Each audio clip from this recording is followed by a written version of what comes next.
सावी zone मराठीमध्ये मी सावी तुमचं खूप खूप मनापासून स्वागत करते। आज मी तुम्हाला शिल्लक राहिलेल्या भातापासून मस्त कुरकुरीत भजी बनवून दाखवणार आहे। ही भजी करायलाही खूप सोपी आहेत आणि खायला तर खूपच खमंग लागतात। चला तर मग आता वेळ न घालवता लगेच रेसिपीला सुरुवात करूयात। पण त्याआधी एक छोटीशी रिक्वेस्ट आहे, रेसिपी तुम्हाला कुठल्याही क्षणी थोडी जरी आवडली तर रेसिपीला लाईक आणि चॅनलला सबस्क्राईब करायला अजिबात विसरू नका। भाताची भजी बनवण्यासाठी मी इथे 1.5 वाटी भात घेतलेला आहे। हा भात मी सकाळच्या जेवणासाठी बनवला होता आणि दुपारी हा भात मी भजी बनवण्यासाठी वापरते।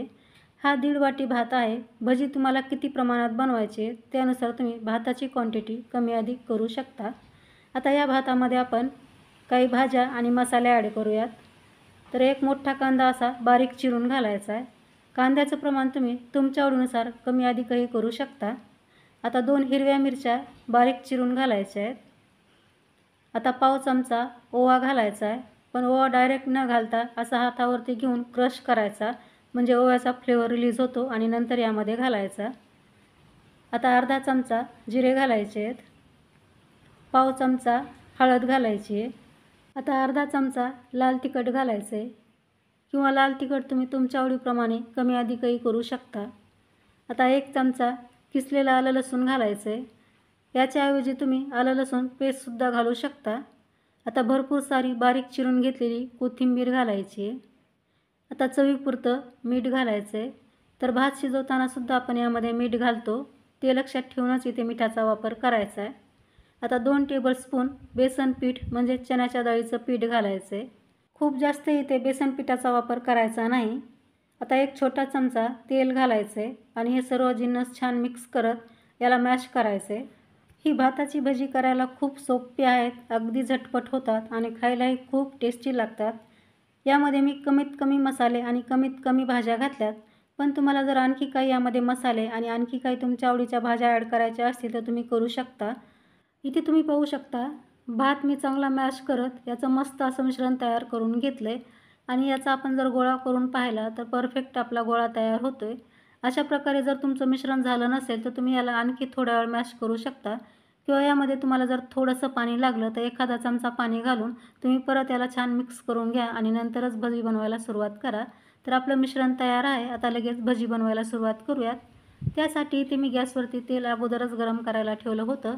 तेल चांगलं गरम झालं की गॅस आपल्याला मीडियम करायचा आहे आणि त्यामध्ये अशा प्रकारे भजी सोडायची आहेत।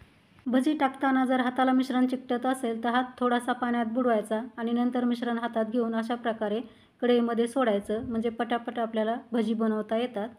भजी टाकून झाल्यानंतर गॅस आपल्याला मीडियम ठेवायचा आहे आणि मीडियम गॅसवरती ही भजी मस्त खमंग कुरकुरीत होईपर्यंत तळून घ्यायची आहेत। 2 ते 3 मिनिटानंतर भजी आपल्याला अशा प्रकारे पलटून घ्यायची आहेत।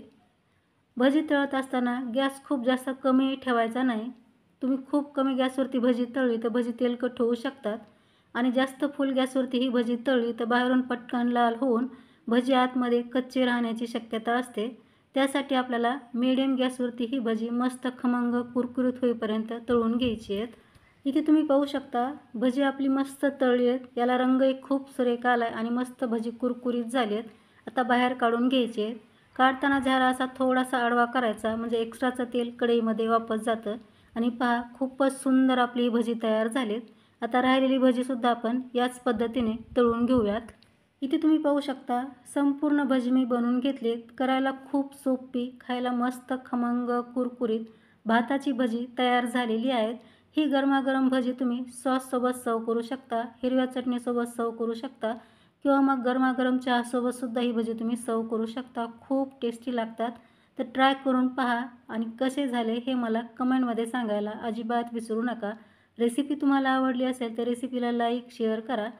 चॅनलवरती तुम्ही पहिल्यांदाच आला असाल आणि चॅनल अजूनही सबस्क्राईब केलं नसेल तर मला सपोर्ट करण्यासाठी चॅनलला सबस्क्राईब करून समोरील बेल आयकॉनवरती क्लिक करा, म्हणजे माझ्या येणाऱ्या नवीन रेसिपीचं नोटिफिकेशन तुम्हाला सर्वात अगोदर मिळेल। तर लवकरच भेटू आणखी एका अशा छानशा रेसिपीसह। तोपर्यंत मस्त खा आणि हेल्दी राहा। धन्यवाद।